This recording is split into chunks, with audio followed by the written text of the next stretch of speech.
tukubaliane kwamba ukeketaji ungali kwa chini sana, na katika sehemu ambayo wengi hawezi kutambua, lakini sheria ya serikali mkono wake uko mrefu na umegundua kwamba ukeketaji huu upo.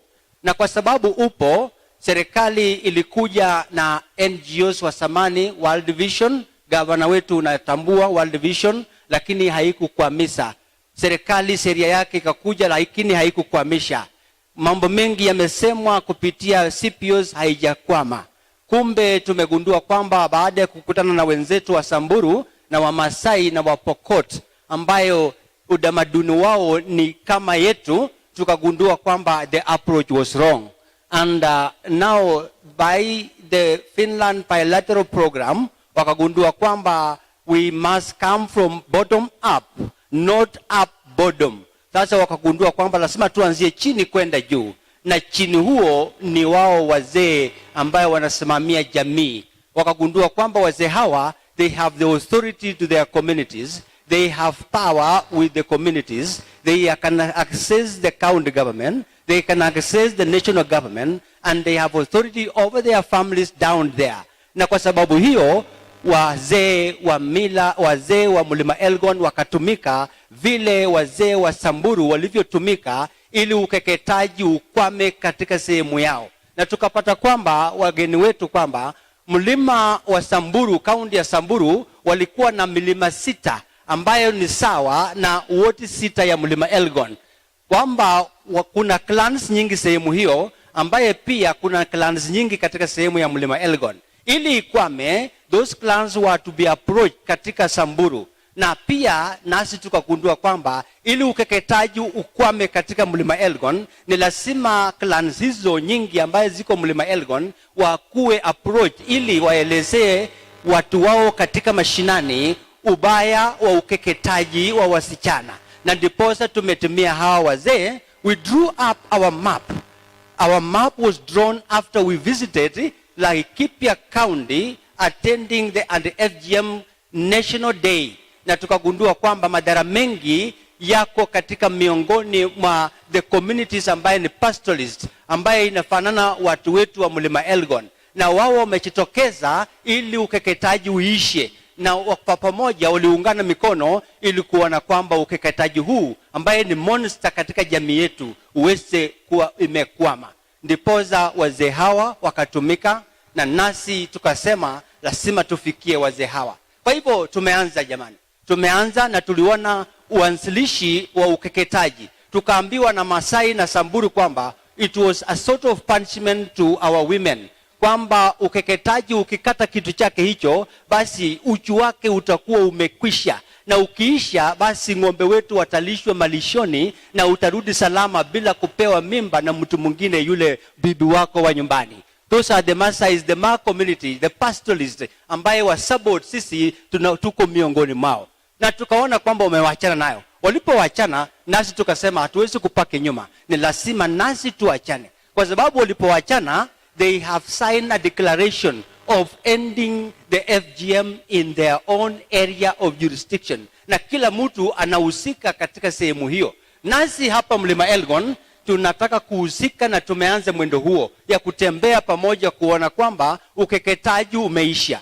Kwa hivyo tumeanzia wazee wa Mlima Elgon, tumeanza na wamama, tumekuja kwa wale sasa tuna approach wale youth, tuko tunaingia katika viongozi wetu the elites, tuko tunaingia katika politicians, na kwa pamoja wote wale wakeketaji tunafikia pia, ili tuone kwamba this information is disseminated downward to the people, to our community, so that in the future wawe na mwelekeo bora and development itaweza kunufaisha mlima huo. Tulipata kuona kwamba with this program tuliona kwamba tumekuwa exposed, na tukaona kwamba wale ambao wamekataa ukeketaji huu wamefanya maendeleo kuliko sisi. Na walipokuwa wamefanya maendeleo kuliko sisi, Sisi watu wa Mount Elgon tukaona kwamba kama Masai huyu ambaye amekuwa kifaa shuka kila wakati ameendelea namna hii, kwa nini mimi ambaye ni wa mlima nisiweze pia kuacha hii na kufuata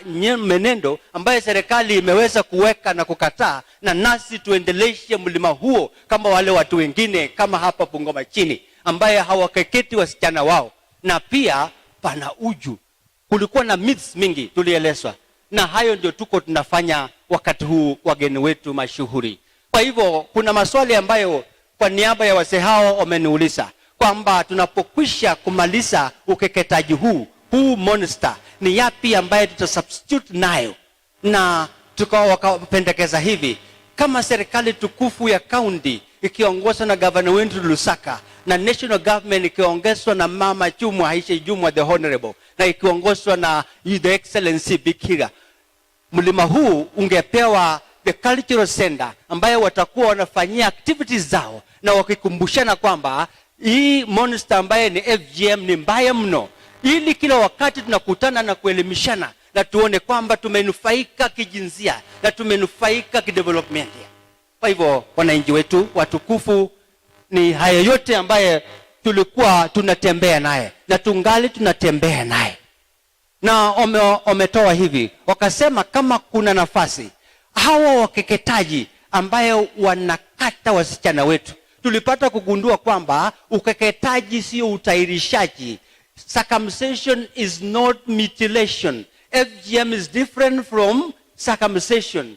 Circumcision is the removal of the foreskin of a male, and mutilation is the removal of all the organs of a female. So ilikuwa ni dhuluma kwa jinsia.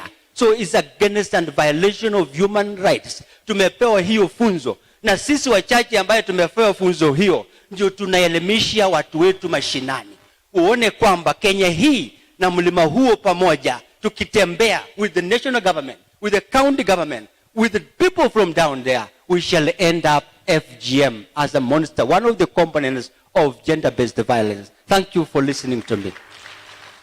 Asante Mr. Sonit. Mr. Sonit ni mtu wa maneno mengi sana. Wageni wetu, mniruhusu nitambue wachache. Miongoni mwetu tuko na Regional Manager Women Enterprise Fund. Naomba usimame uwave, karibu sana. Pamoja na sisi pia tuko na Bukusu Council of Elders, naomba wasimame. Bukusu Council of Elders wakiongozwa na chairman wao Mzee Elkana.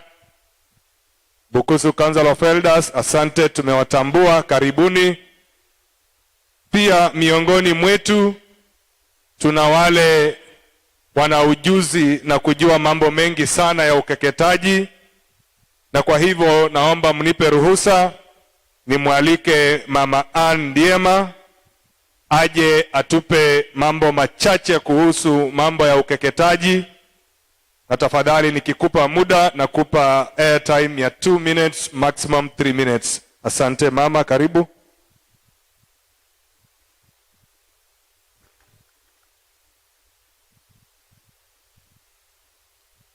Wageni wetu wa heshima, Aisha Juma, gavana wetu, Catherine wa Bilianga, alafu wageni waalikwa, wageni ambao meambatana nao, hamjamboni. Kwa majina naitwa Ann Ndiema, nikiwa mama kiongozi kutoka Mlima Elgon, Cheptai Sub County, Bungoma County. Mimi ni natoka kabila ya Sabot. Mimi mwenyewe wanapoongea mambo ya gender-based violence sana sana dhuluma ya kijinsia inapata sisi akina mama. Tukianza na defilement, tukuje rape cases, tukuje domestic violence, haya yote inaguza mama. Unaona hawa wanaume wenye wamekaa wanapenda sana wadogo wadogo ambao wajatimu umri. Sijui ni kwa nini. Watatuambia leo. Wanapenda kukula avocado ila haijaiva. Na wanatuangusia masomo. That is why hawa ni magavana, hawa ni president. sababu wanatufinyilia sisi chini, tunapata mimba, tunakosa kuendelesha masomo. Asante sana Aisha Juma kwa kufika kwako. Leo hii niko na hadithia nyinyi dhuluma ya kijinsia katika kisabot ya FGM, ukeketaji ya wasichana hata na wamama. Ninapoongea hivi, mimi mwenyewe nilipitia ukeketaji. Ukeketaji ni wanakata sehemu ya mama ambayo ni sensitive part kwa upande ya mama. Mimi mwenyewe nilikuwa nimekataa wakati wa umri ya msichana yangu, wakati nilisikia President Daniel Arap Moi akisema watoto wasichana wasikeketwe, wawache wasome. Lakini changamoto ikakuja hivi, mamangu mzazi kuna chakula alinipa nikala. Kufika jioni wakati firimbi ililia tu, nilistukia nimeruka, niko na chesa, nataka nikaketwe. Nilikeketwa asubuhi. Baada ya kukeketwa nikatokwa na damu, nika faint. Wakatumia mbinu zote za utamaduni ya Kisabot, wakanifunga ribombo nani kokosa anajua, wakaniwekea kimera kwa uso, wakajaribu kutafuta nyasi, wakanifungia kwa mkono, wakanifungia kwa mguu. Lakini by good luck Mungu akaniokoa, nikapona. Baada ya kupona nilikuwa nimekuwa weak, yani sina nguvu. After that, wenye tulikeketwa now, we were about 40 ladies, girls, wenye tulikuwa class 4, imagine class 4. Wale wote wakawalewa, kwa sababu wakati tunaimbishwa, tunaambiwa umekuwa mwanamke, utaolewa, umepata bwana. Hata wanakuja wanakuwekea kofio kwamba wewe sasa ni mwanamke wake. Hao wakaamua wakawalewa, na mimi nikabaki. Mungu alinikujia, nikasoma kidogo kidogo mpaka nikafika penye nilifika, nikafika form 4. Lakini sasa baada ya kuolewa, hapo ndiyo kulikuwa kisungumukuti. Mwili ilikuwa kali. Mimi nilikuwa nafikiria ukiolewa unafurahia, lakini ikawa kwangu nasikia uchungu. Kwa nini? Kwa sababu nilitolewa. Hakuna chenye itani motivate ili nipende mume wangu. Mume wangu hako na enjoy, lakini mimi si enjoy. Wakati ilifika wakati wa kuzaa, nikapata mimba. Wakati ilikuwa wakati wa kuzaa, ilikuwa ni kazi ngumu. By the end nikakosa mtoto wangu wa kwanza kwa sababu ya hii scar ya kukeketwa. Na addition to that, nikapata fistula. Wakati nilikuwa ninafuja mkojo. Na mwanamke ukifuja mkojo, bwana atakupenda?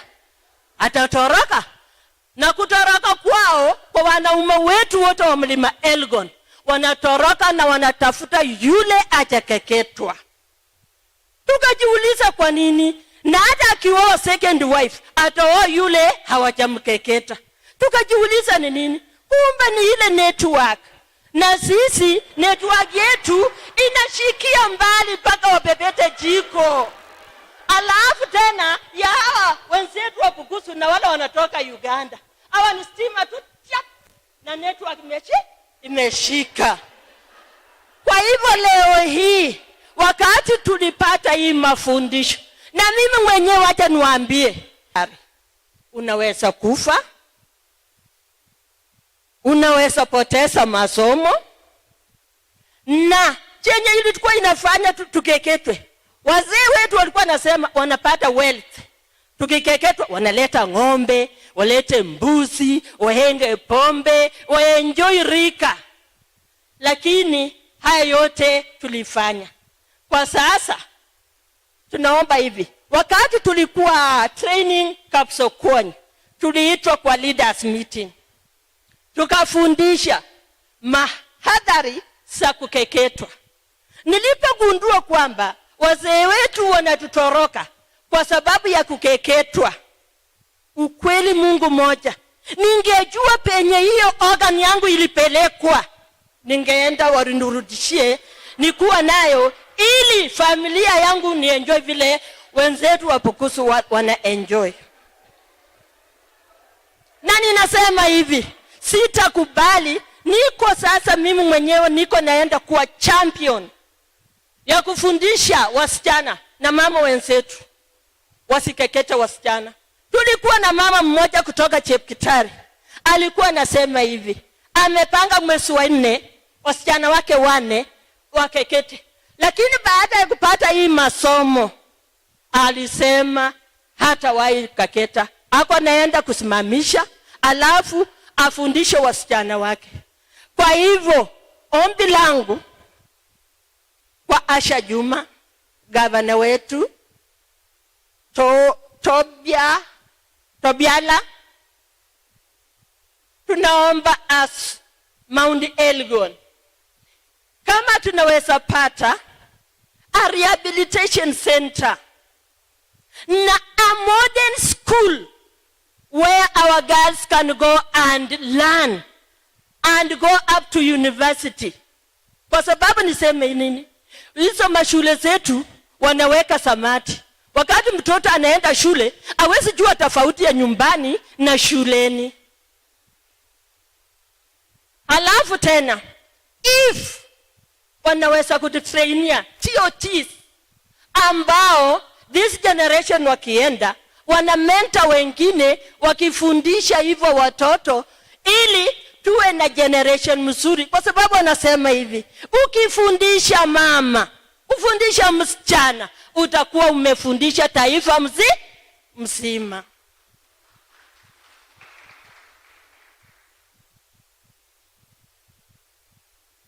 Lingine, if kama mnaweza kutupeleka exposure na wala wamama ambao timu yangu wenye wanekeketa, wenye tunapatia dawa, mtupeleke exposure kwa sehemu ambayo wamewacha hii ukeketaji. Tutaenda huko tusome, alafu tukuje tu apply na tu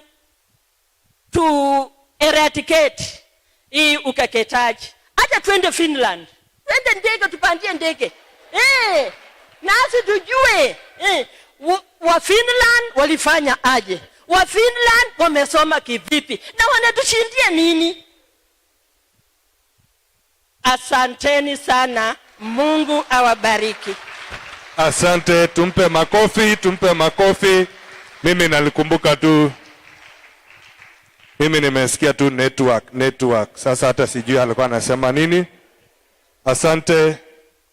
Kabla sijamwalika Program Director Mr. Josephat Ireri, nataka kutambua uwepo wa Mheshimiwa MCA ndugu Jeremiah, ndio MCA wa Township, Bungoma Township. Ndugu Jeremiah, kwa sababu ya muda naomba upungie wageni wetu mkono. Huyo ndio Mheshimiwa Jeremiah, karibu sana. Hivyo basi naomba mniruhusu nimwalike Program Director Mr. Josephat Ireri aje atutambulishe na wageni walioambatana na Mheshimiwa Madam CS. Karibu Director. Good morning. Mrembe. Thank you very much. Yangu ni machache. Nasimama kwa niaba ya katibu mkuu wetu ambaye hakuweza kuja hapa, lakini tutapata muhtasari, tutapata habari kutoka kwa cabinet secretary wetu kwa mamlaka yake. Ningependa tuwapigie makofi hiyo timu ya Bungoma, hao wazee kwa ujumbe wanaoendelea kusomesha. Makofi ya kutosha. Makofi ya kutosha viwango vyao vya kazi ambayo wanatekeleza hapa Bungoma. Asanteni sana hiyo team. Ningependa pia kuwatambua wageni tumekuja na wao hapa. Tuko naye Florence Katome pahali yako asimame, ambaye ni NIRA's Africa representative. Hiyo ni shirika ambao tunafanya kazi nao, ambao wanatushikilia upande wa mipangilio na fedha kwa huu mradi wa Kenya Finland. Ningependa kutambua pia Michelle L, my colleague, ambaye pia ni Chief Technical Advisor kwa mradi. Mmemwona mara nyingi hapa Bungoma na pia tunawatambua kwa kazi nzuri wanafanya. Kwa machache tu, Cabinet Secretary, Your Excellency Governor, Your Excellency Ambassador, kwa hiyo mamlaka ningependa, kuna graph nilikuwa nataka tuangalie kidogo. Nilikuwa nataka kusema ni kioo, ambayo ni kioo moja tungependa kutumia katika hapa Bungoma, ambayo iko na dukuduku nyekundu, dukuduku ya kijano na ya kijani kibichi. Kwa ruhusa yenu wakuu wetu, ningependa kuweka changamoto kwa wale wanatuongoza mashinani. Kila mmoja akipita hapa angalie hii, aone eneo lake ni nini tunafaa kufanya. Ndio hayo maneno yameongewa na wazee wetu yaweze kutekelezwa kwa muda unaofaa. Na kila mmoja akiangalia hapa kwa eneo lake la uongozi, bila shaka utaona pahali huko na ile bidii unafaa kutia katika hii mamlaka yako. Ndio wakati umemaliza wakati ule umepewa na wananchi, tunajiuliza hizi dukuduku nyekundu, je, zimehama? Kwa hivyo hiyo ni homework tunapewa na wananchi, na ndio wale wazee wameongea kwa ruhusa ya viongozi. So Bwana Gavana, tuko na kazi na natia hiyo changamoto kwa niaba ya mkuu wangu. Ile kazi iko mbele yetu, na hiyo inaandamana na ile takwimu tulipata. Mheshimiwa Gavana, kutoka kwa idara imepewa mamlaka ya takwimu nchini KDHS, ambayo ilisema kwa domestic violence tuko pale, lakini tunasema hata kama tumewekwa juu inaweza kuwa ni sababu mbili. Moja ni kwamba ni kweli tunachapa mabibi, mabwana, maboyfriend na girlfriend, lakini pia inaweza kuwa ni kwamba katika hii eneo watu wanafanya reporting zaidi ya kwingine. So inaweza kuwa ni sababu mbili. Watu wamepata habari, kwa hivyo wanaripoti. Naona hata wanaume siku hizi wameanza kuripoti kwamba wanapata nini kidogo. So inaweza kuwa ni hao mambo. Lakini hiyo bado haijatuondoa kwa hizi duku ni nyekundu, rangi ya hatari. Waheshimiwa, ningependa tutambue, na tumetambua hiyo kazi inafanywa na community, wanatembea kwingine hata kupitia mitandao na tunasoma pamoja. Na huo mradi tumetilia hiyo mkazo, mambo ya kusoma hata kupitia kwa mradi kwa wale wanatuongoza. Lakini pia tungependa hayo mamlaka wazee wako naye, kwa muda wao ukifika wapitishe kwa wale vijana ambao wanakuja kukomaa na kuchukua mamlaka ya wazee, because we want to encourage intergenerational change. So we need to hand over to others who can lead the way on our behalf. I wish Cabinet Secretary, Your Excellency Governor, Your Excellency Ambassador, to recognize the good work being done here by the Gender Sector Working Group, which is headed by the County Commissioner and the Chief Officer, CEC, of Gender in this county. And they are doing a commendable job, so we need to recognize that. Without further ado, Madam CS, our honorable guests, I wish to call upon, with your permission, Your Excellency Governor, our women rep, Mheshimiwa Catherine Mabirianga, to make her brief remarks. Thank you. Tumkaribisha kwa makofi kidogo jamani. Welcome Mheshimiwa.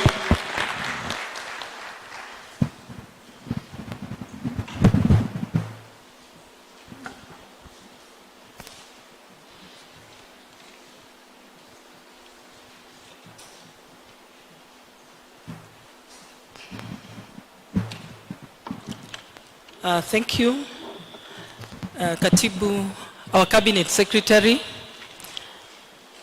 Mheshimiwa Aisha Jumwa, Governor wetu, Mheshimiwa Kenneth Makelo Lusaka, our Finnish Ambassador and his entourage, all officers present from the county and the national office, na wananchi wote, vigogo wetu, wazee, machifu ambao mko hapa na wananchi kwa jumla.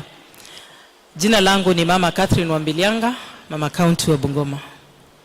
Ningependa kuchukua nafasi hii kwanza kukaribisha rafiki yangu ambaye tumekuwa na yeye bunge kwa muda katika Bungoma County.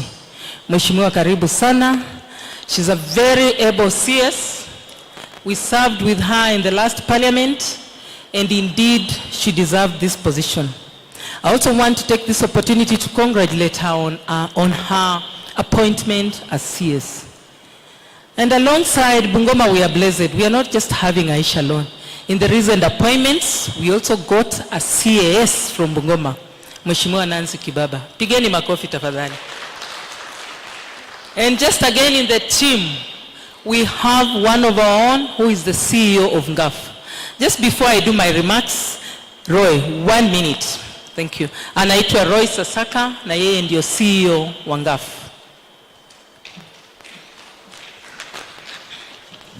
Thank you so much our women rep. Waziri wetu ambaye ndio boss wangu, Cabinet Secretary Aisha Jumwa, His Excellency the Governor, a very good friend of mine, our partner, strategic partner from the Finland, the Ambassador, all leaders present, na wana Bungoma wenzangu, hamjambo? Hamjambo tena.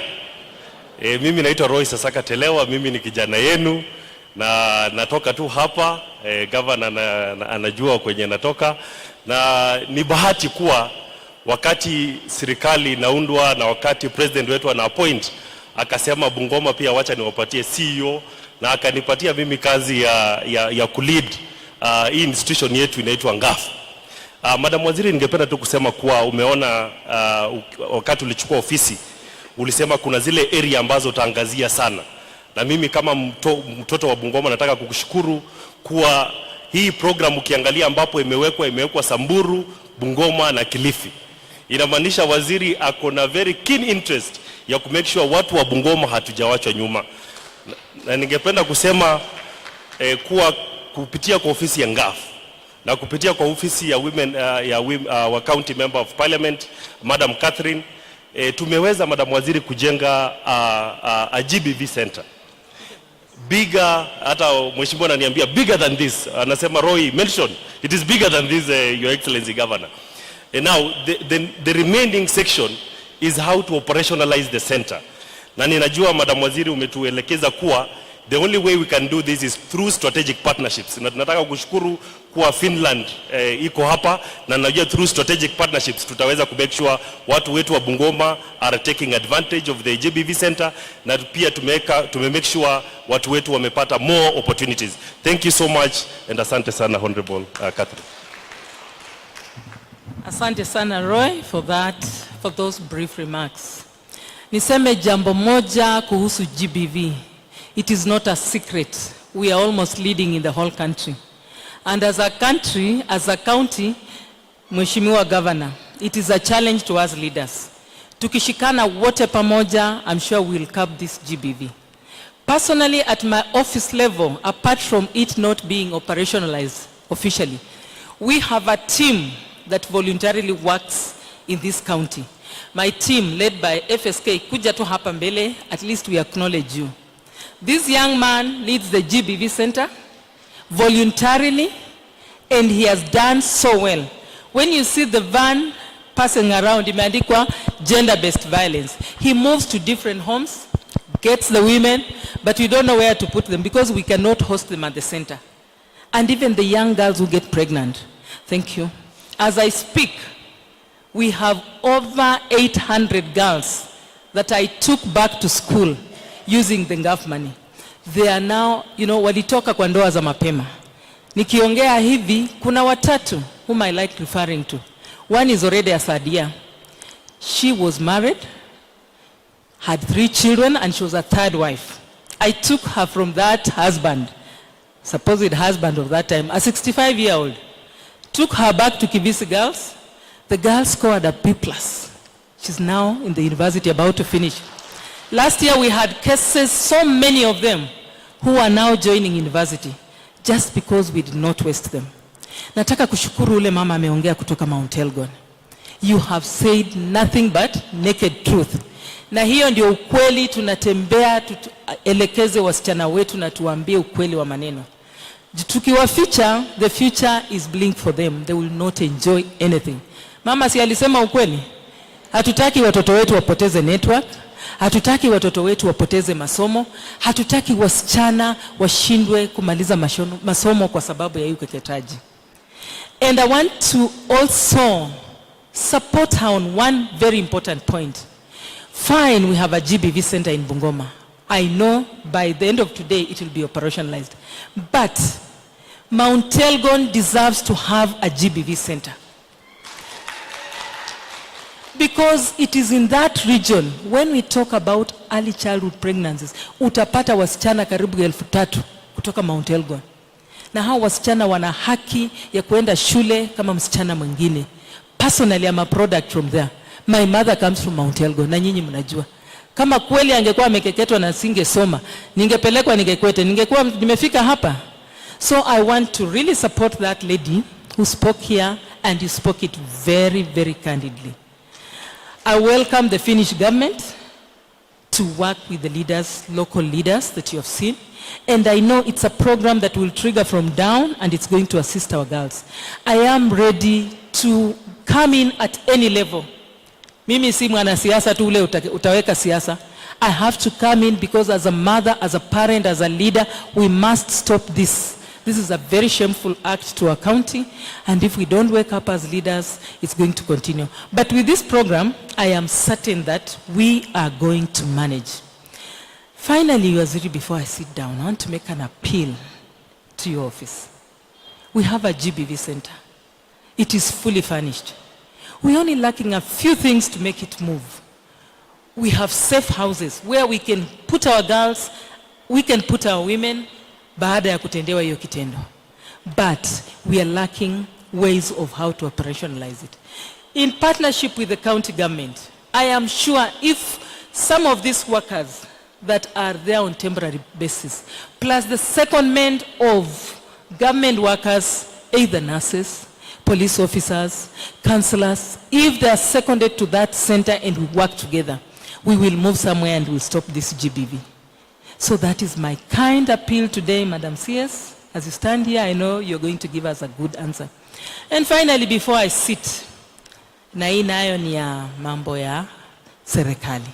Ningependa tu kuomba Madam CS, through your office, I know, we had one lady ule alikuwa anasimamia NYS, anaitwa Matilda Sakwa.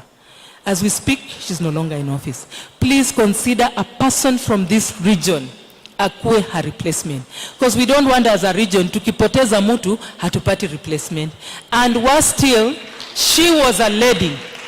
How do we achieve this two-thirds gender, this two-thirds rule, if we are going to remove ladies and replace them with men?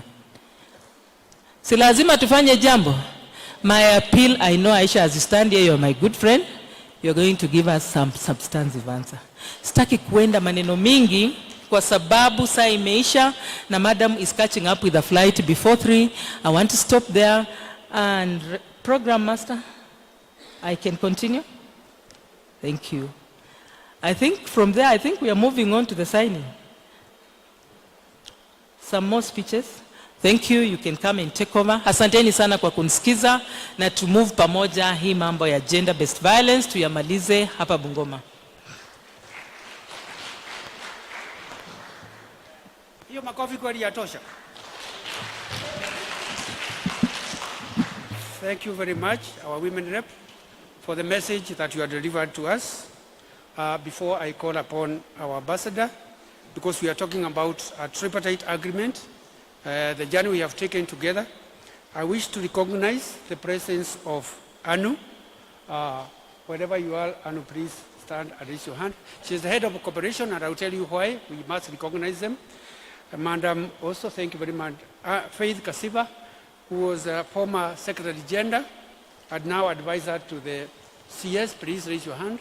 And very briefly, with your permission, Madam CS and our governor, it's because we started this journey for this program together. They started earlier, but we joined them and they have been the journey all through.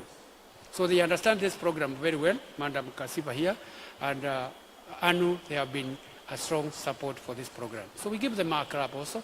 We give them an applause. Thank you very much. At this point, I wish to welcome one of our key partner in this program. And we have mentioned him throughout our speeches, His Excellency, Ambassador of Finland. Please take the floor. Pilka Tapiora is the name of our ambassador. Tumkaribishe kwa makofi. Yaani mwenye fedha tunamkaribisha na makofi kidogo hivyo. Makofi jameni. Welcome, Your Excellency. Thank you very much. Honorable Cabinet Secretary Aisha Jumwa, dear friend, we have been doing a lot together already. Governor Ken Lusaka, so good to see you in this incarnation, let's put it that way. You talked about the second coming earlier today, so I shall go into incarnations, having served in Buddhist countries earlier. And honorable elders, I want to especially mark your presence here and your work in leading your communities. Ladies and gentlemen, dear friends, I'm delighted to be here. It's been long overdue. We were supposed to be in Bungoma already earlier, and if you look at the sort of development of this program, so we have taken our time. There have been reasons. On the negative side, COVID; on the positive side, well-conducted elections, and followed by government formation. But actually, the agreement behind this program was already signed back in 2020.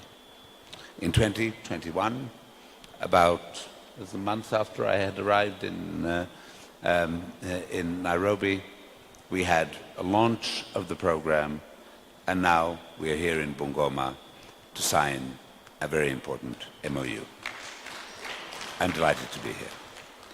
Now, for Finland, of course, the promotion of gender equality and strengthening the rights of women and girls is both a domestic priority as well as an integral part of our foreign and development policy. And it's not just an altruistic priority, thinking that, okay, good that we have women on board as well. It is something which all societies need. A society cannot function with 50% of that society being in charge. We need everybody to be in charge. We need an equal amount of women and an equal amount of men. And gentlemen, don't be too worried about that.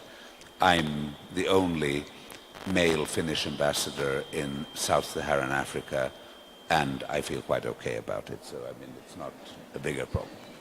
Now, if you look at the development of my own country, it's been a long road. We were the first country to give women the vote through universal suffrage. New Zealand was first, but that was based on property rights. We gave universal suffrage to everybody, regardless of gender, from 1905 onwards. So these things, bringing equal societies, it takes a longer time. Now, gender equality is very high on our agenda in Kenya as well, and we're working very closely with the Kenyan government to make gender equality happen. We're working also on how to get communities to be more peaceful through women, peace and security initiatives. We're working with UN Women, and we're working with the government.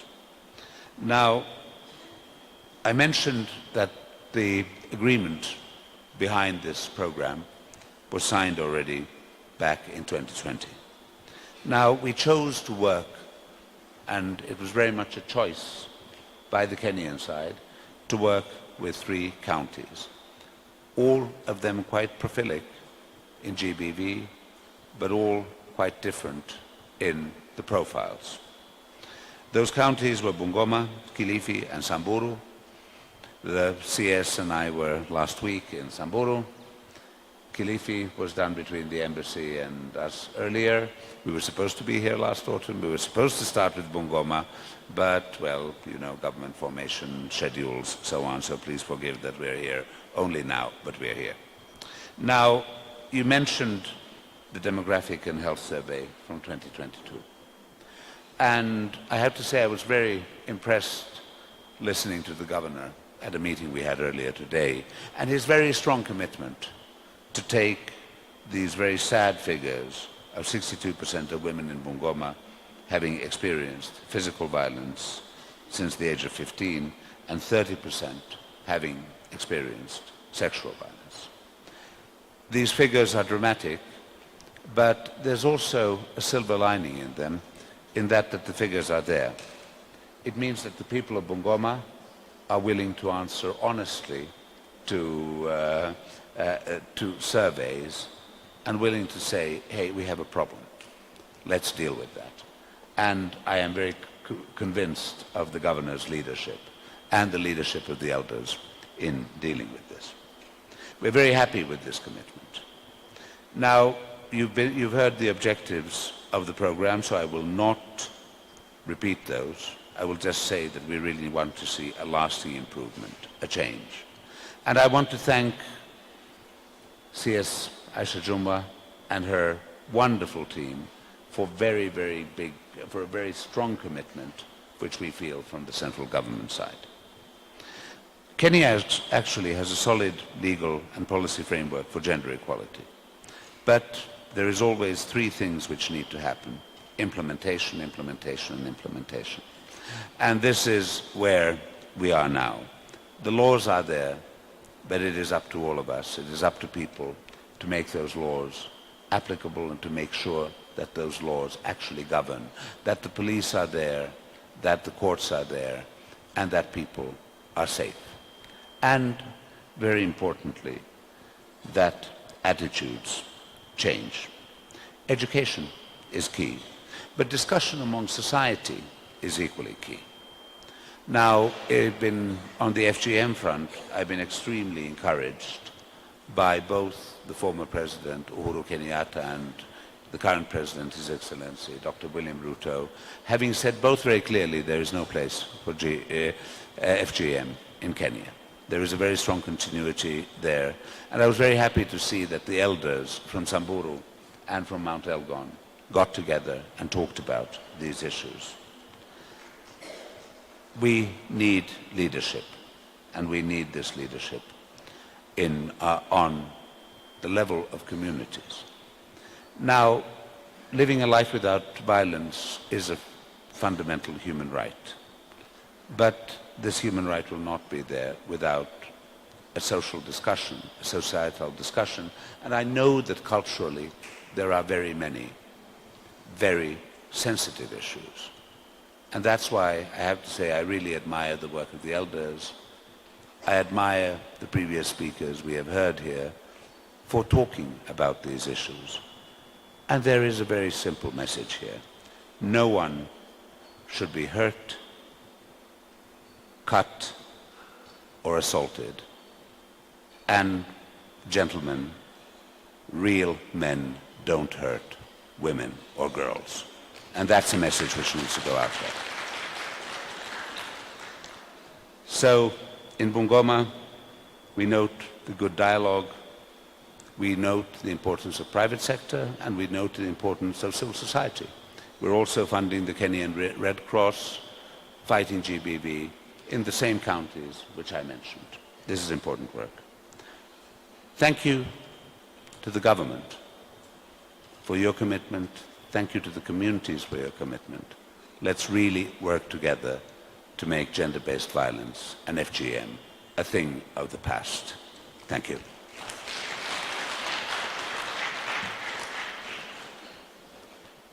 Thank you very much. Another round of applause for him. Yeah. I wish now to take this opportunity to invite His Excellency, our Governor, to make his remarks, and thereafter invite our Cabinet Secretary to address the congregation. Thank you. Welcome, Your Excellency. Thank you so much. Our guest of honor today, the Cabinet Secretary for Public Service, Gender and Affirmative Actions, and in the interest of time, allow me to adopt the courtesies, the protocols as already observed my predecessor speakers. I'll speak in English, then kidogo in Kiswahili. Let me take this opportunity to welcome you to Bungoma County. I know we have been long friends. I've been to Kilifi during my other time as a speaker, but today I'm happy to host you and your team from Nairobi on a very, very important matter for us in Bungoma County. So sometimes during my first term, I committed to end GBV through keeping the promise campaign by the National Gender and Equality Commission and Collaborative Center for Gender and Development. This campaign sought to provoke and sustain a transformative shift in perceptions towards GBV to a new level of orientation that affirmed accountability and sustainability. Today, I host another high-level partners committed to support my government on GBV prevention and response. It cannot be a coincidence that the second opportunity knocks on my office. I view this as a higher political calling on my commitment score sheet. Ladies and gentlemen, the privilege accorded to our counties, Samburu and Kilifi, of the 47 counties is an opportunity worth utilizing. It comes when the recent Kenya Demographic Health Survey indicates Bungoma as GBV leading county. 60% besides leading in teenage pregnancy in the early KDH survey. So therefore, this program is a timely intervention in strengthening our efforts, capacities as both duty bearers and partners within the GBV referral pathways. This program offers a unique and innovative collaborative model between the two levels of government and reaches out to members of the communities in ensuring that we have safe families and communities. Distinguished members, I created the Department of Gender, Culture and Youth and Sports with a view to streamlining gender and related issues. I recognize the support this program accords the gender directorates. Indeed, I have instructed the department to undertake GBV mitigation measures within the National Action Framework and the best practice. Our efforts are tailored on the survivor-centered approaches, prevention mechanism, human rights approach, responsive justice systems, community-led approaches, and collaborative efforts. I recognize that this program is equally tailored along these approaches. My government shall support and sustain these efforts and practice. Distinguished ladies and gentlemen, today I call upon the framers of this program to further collaborate with my government on responsive and transformative gender strategies geared towards equality, social justice, respect for the rights of women, men, girls, and boys. I further call upon actions on unpaid domestic work which affect women as family caregivers. I believe we must all appreciate the role our mothers and sisters play in the family and community livelihoods. Ladies and gentlemen, my government will support efforts to end GBV. I hold the view that GBV interventions must be founded on the legislative agenda. The national laws exist which address GBV in the country. My government is in the process of finalizing the gender mainstreaming policy and SGBV bill. The proposed legislations provide for mechanisms on both preventive and responsive strategies. These documents provide for a proposed resource allocation component and contextualize GBV interventions suitable for Bungoma environment. However, the human conscience is mightier than the law. We have to make a deliberate choice to making our communities and homes safe. Distinguished ladies and gentlemen, the national government committed to end FGM by 2022 last year through the presidential order. The reason Bungoma County is identified to benefit from the program is about FGM practice in Mount Elgon. I am happy to note that the program has already made remarkable strides towards this direction. The involvement of the Sabot Council of Elders, clan-based interventions, engaging women circumcisers, and exchange visits Sabot elders have had with Samburu Council of Elders is enough preparation towards the roadmap to the community declaration to end FGM in Mount Elgon. I am keen and proud to walk this road with the Sabot community. I laud such community-driven interventions and call upon the bilateral program management teams to focus more on the cross-border challenges and socio-cultural factors that contribute to FGM prevalence in Mount Elgon. I likewise call upon the program to partner with the Office of the Deputy Governor in this fight. The DG is an FGM survivor with wealth of experience and community experience in space. Ladies and gentlemen, as I end my remarks, let it not be lost on this program emerging GBV issues during emergencies. The recent COVID-19 pandemic bred unique challenges in the GBV space. I propose that this program develops and strengthens inter-county coordination framework for GBV mitigation during emergencies. I will be happy that Bungoma County leads in this innovative front. I also trust that this program is a model strategy to benefit other counties in future, and so therefore propose the place for the Council of Governors in the model to ensure sustainability of the program in the developed units. Let me end, maybe before I end, just to say that, ladies and gentlemen, this practice cannot be stopped by police. It cannot be stopped by anybody else. It can only be stopped by us. And like we said, it's a bottom-up approach. Nishukuru wazee hawa. That is the way to go. In my previous life, you know, when I was in provincial administration, and I want also to urge you to support, we used to have difficulty sorting out problems, but anytime we used elders, issues were sorted out. You can go there as a PC then, or a county commissioner, na crown kwa kichwa, and people will not listen to you. You need one respected mzee to talk, and the situation will change. So I really want to laud the wazees who are here, both the Sabots, the Bukusus, the Baturas, the councils that we have here, that let us be in the forefront to fight these repugnant practices that are putting us in the wrong light. It's a shame that I preside over a county that is leading in gender violence. Look at me, do I look like a violent man? I am not a violent man. And like the ambassador has said, you know, there's no pride in a man beating a woman.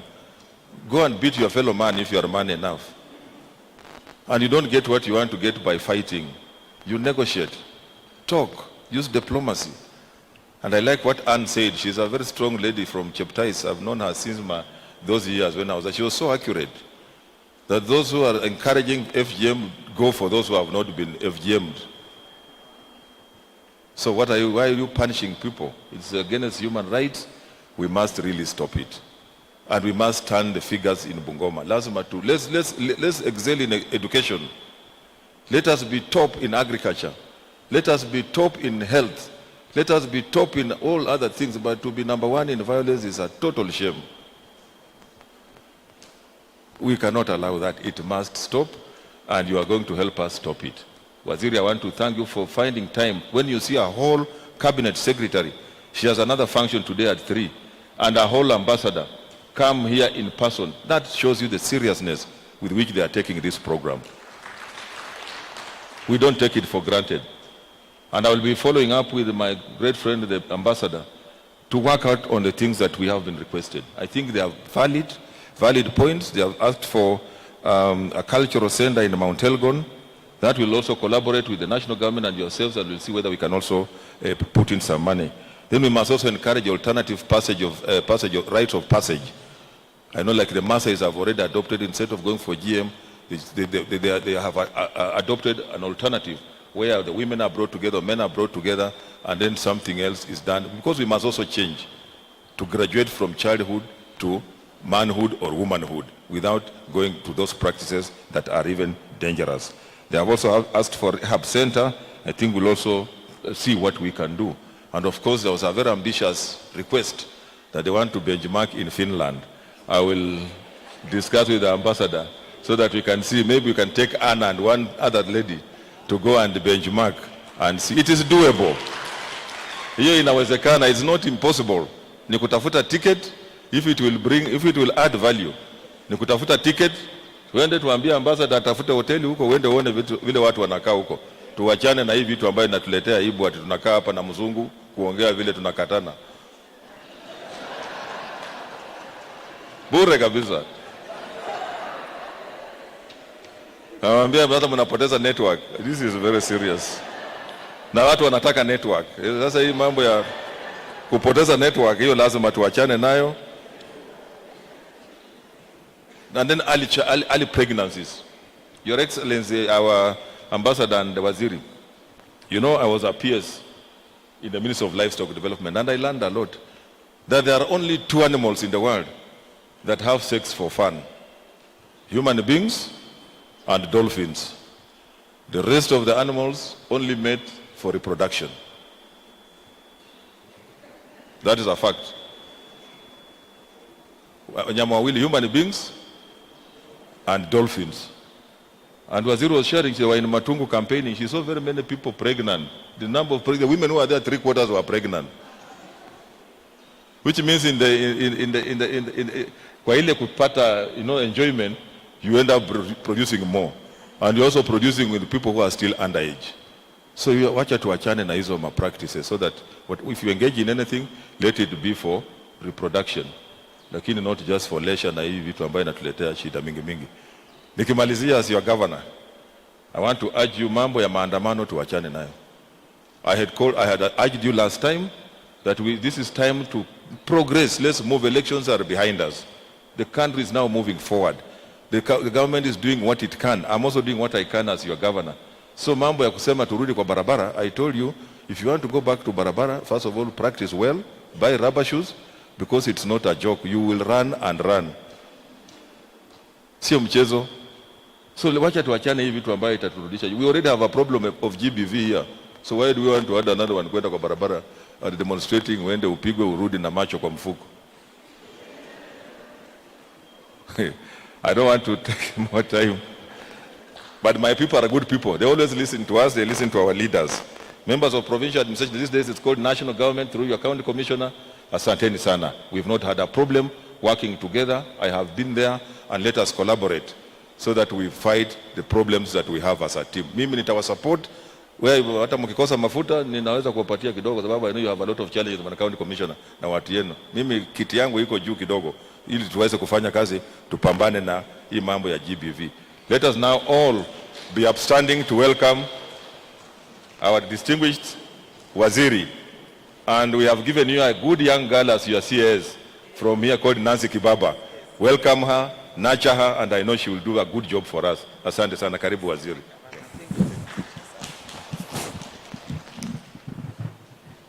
Let us all be seated.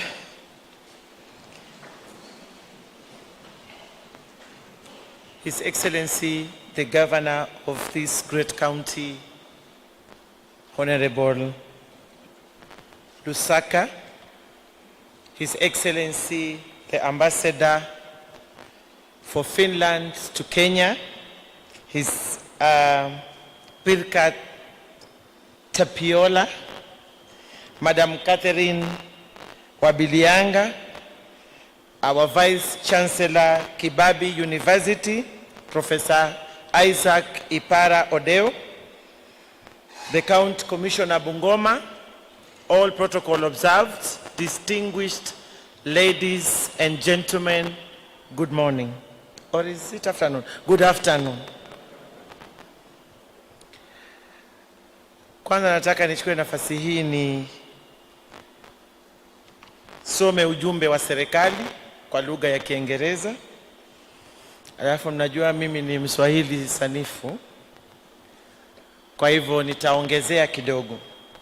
So I feel most honored to speak to this auspicious moment of signing a memorandum of understanding for the bilateral program supported by the governments of Kenya and Finland on strengthening prevention and response to gender-based violence in Kenya.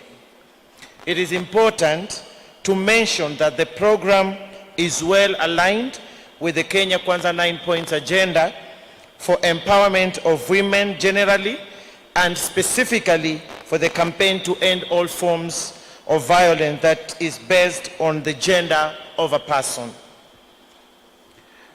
The mandate of my ministry links very closely to national commitment on gender equality anchored in the Constitution and the Vision 2030, as well as commitment that Kenya has made globally on the gender-based violence agenda, including the Sustainable Development Goals and the Generation Equality Forum. Gender-based violence is a serious human rights violation the world over. As observed globally, gender-based violence predominantly affects women and girls, and evidence shows that it has not been updated since the outbreak of COVID-19 pandemic in 2020. In Kenya, there has been a sharp increase in violations against the rights of women, men, boys, girls since the COVID-19 outbreak. This trend has continued way beyond the climax of the COVID-19, and the rise of intimate partner violence is of greater concern now more than ever before. The Kenya Demographic and Health Survey 2022 shows that 34% of women in Kenya have experienced physical violence since age 15, compared to 27% of men. The findings further showed Bungoma led in the number of women who experience physical violence and sexual violence at 62% GBV incidences for women and girls, way above the national average. Good people of Bungoma, this is very pathetic. It's very bad. Now having our governor looking sharp, dressing like a king, and his county is leading, not in academics, not in agriculture, but in gender-based violence. Governor, you have to do something. Something must be done. With all your people, your partners, the national government here represented by the county commissioner, we must do something. In fact, I wanted to skip that part, saying that Bungoma is leading. But I have no option. It is a speech that I have to read. So the survey further demonstrates that married women are more likely to experience gender-based violence than married men.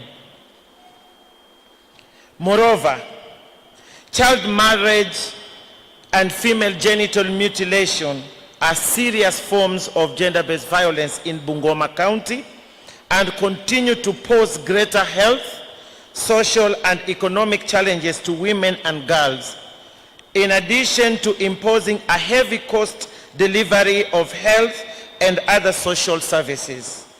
Practices around male circumcision in this county have been shown to have a strong relationship to perpetration of gender-based violence, especially against women and girls. Gender-based violence and related harmful cultural practices constrain life trajectories of girls and women and are linked to promotion of pervasive intergenerational poverty for families and communities. As we are all aware, the Constitution and other national laws remain faithful in their purpose and intention to eliminate gender-based violence. While we recognize that slow implementation of existing laws remain a key challenge in the campaign to end gender-based violence, we appreciate that the law on its own may not bring effective outcomes in the short run, but must be complemented by continuous community capacity building and sensitization. The government of Kenya prioritized prevention of and response to gender-based violence and elimination of female genital mutilation.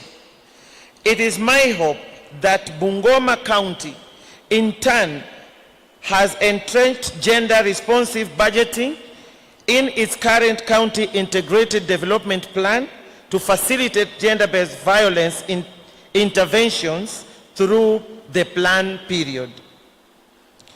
This bilateral program will seek to leverage on inter-county and national innovative approaches to end gender-based violence, and invest more in community-based homegrown solutions and the participation of volunteers and champions. The aim is not to just increase reporting, but to ensure that communities understand the individual and community cost of any form of gender-based violence and the legal as well as policy implications for perpetrators and supporting systems. Additionally, and most importantly, the program will seek to restore the dignity of affected survivors, that their families and institutions that work so hard to eliminate gender-based violence.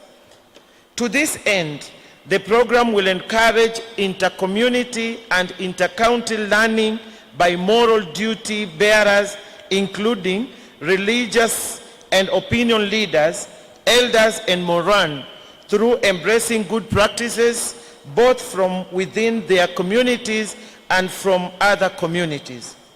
Inclusion of men and boys in the campaign is appreciated as key in ending the vice and will form gender-based violence programming in this county.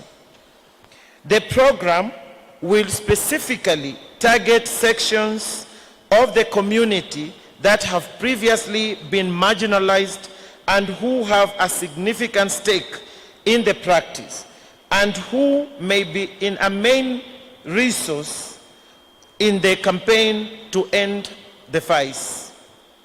This program recognizes that successful implementation will rely heavily on stronger coordination through duty-bearer accountability and will continuously support capacity building and evidence-based results. Duty-bearer coordination gaps previously identified through the inception phase of the program and through the other community-based interventions will therefore be key to better reporting, improved prevention interventions, and more effective responsive plans. The county gender sector working group, as well as anti-FGM steering committees, as national and local institutions, continue to engage respective stakeholders and duty bearers in the campaign to end gender-based violence. It must be appreciated that male involvement is key in all efforts to address harmful cultural practices. I salute the elders of Bungoma for the bold move they are making to secure the future of generations through dialogues and address the root causes of gender-based violence through this program. Asanteni sana wazee wa Bungoma. Gender-based violence data collection and management has been one of the key challenges in gauging the extent of both efforts and outcome of investment on gender-based violence by many of stakeholders in this county.